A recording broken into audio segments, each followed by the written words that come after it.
जय गुरुदेव। विरह में साधना होती है साधकों के लिए अति उपयोगी जानकारी।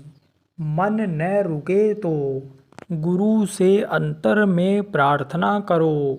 प्रत्येक साधकों को जो साधना कर रहे हैं उनको चाहिए कि मन और चित्त को रोककर साधना करें। मन न रुके तो प्रार्थना करो कि गुरु महाराज दया करो। प्रार्थना करोगे तो मन रुकेगा। दरवाजे पर बैठकर रोकर दया की भीख मांगोगे तो वह दया करेंगे और मन रुकेगा। लोगों ने विरह से साधना किया।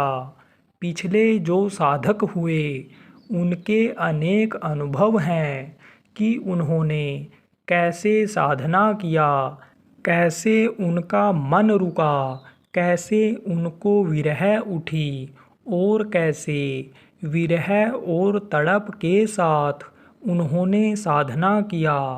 कोशिश करो कि ध्यान दुनिया से हटे।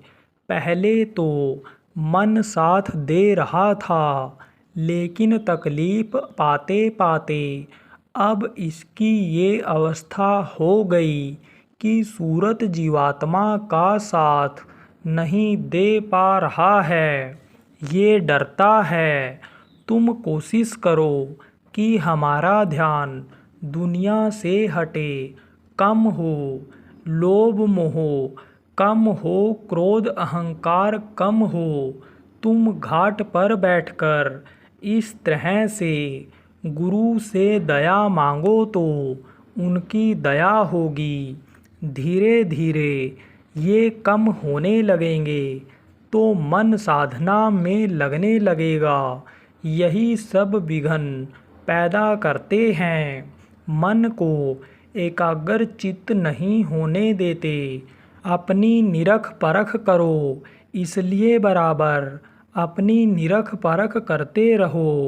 जैसे जैसे काम क्रोध अहंकार कम होने लगेंगे, ये ठंडे होते जाएंगे, मन रुकने लगेगा।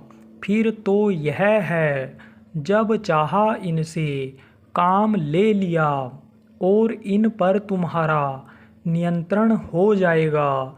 जब तुम इनको अपने नियंत्रण में रखेंगे तब ये उत्पात नहीं करेंगे।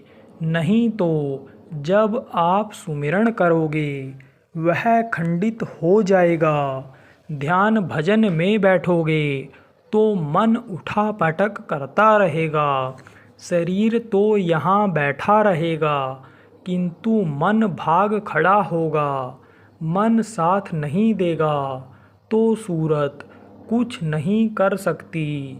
मन जब साथ देगा तो सूरत काम करेगी, साथ नहीं देगा तो गंदगी साफ नहीं होगी। एकांत में ध्यान भजन ठीक होता है।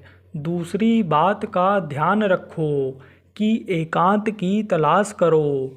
जब चारों तरफ शांति हो तो उठकर चुपचाप भजन में बैठ जाओ। बाहर का शोरगुल नहीं रहेगा, तभी साधना भजन बनेगा, तभी काम होगा। यह नहीं कहा जाता कि घर छोड़कर भाग जाओ, घर ही में रहो, पर संयम से रहो।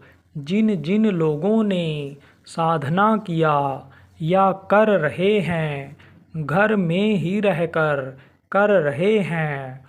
जो गाड़ी पटरी से उतर गई है, इसी से सूरत अलग थलग हो गई, मन अलग थलग हो गया। अब फिर से पटरी पर गाड़ी लानी है तो संयम से रहो, मेहनत और ईमानदारी से कमाई करो ताकि मन भी ठीक हो जाए, सूरत भी घाट पर आ जाए, दोनों मेल से रहें। सूरत तो चेतन नाव है, सूरत की सहमति से मन काम करे, सूरत तो चेतन नाव है, मन साथ देगा, सूरत शब्द के साथ जुड़कर चलने लगेगी।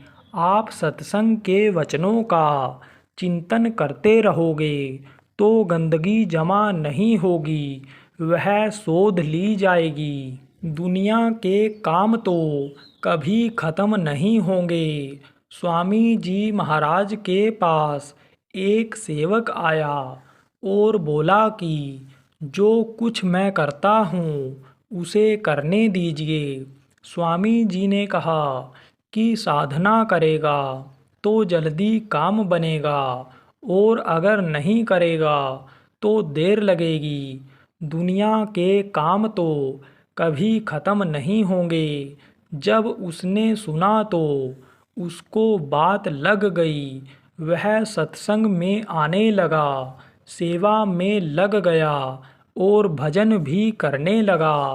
और ऐसी सेवा की, ऐसी भक्ति की और ऐसा भजन किया कि आगे वाले लोग भी पीछे रह गए। गुरु से चालाकी मत करो, तो तुम नहीं जानते कि गुरु किस चीज़ पर खुश हो जाएं। यह समझा भी नहीं जा सकता। जो उनके निशाने पर बैठ जाएगा वो खुश हो जाएंगे।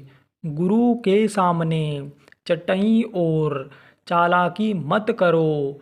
वो सब देखते रहते हैं, समझते रहते हैं कि ये अपने आप को कितना चंट और चालाक बनता है, पर कुछ कहते इसलिए नहीं है कि कुछ कह दे तो तुम चले जाओगे, अपना नुकसान कर लोगे। आपको अपने आचरण को शोधना है, सत्संग की रहनी गहनी बनाना है। किसी बात की गांठ मत बनाओ। तुम्हें कोई कुछ कह दे तो तुम उसकी गांठ मत बनाओ। कोई तुमको गाली दे दे, तुम उसको अपने पास मत रखो। तुम क्यों रखते हो? मन तुम्हारा खराब होगा, चित्त तुम्हारा खराब होगा, बुद्धि तुम्हारी खराब होगी और क्रोध सवार हो जाएगा। क्यों अपना नुकसान करते हो? तुम चुप रह जाओ, कुदरत उसको खुद समझा देगी, सबक सिखा देगी। जय गुरुदेव।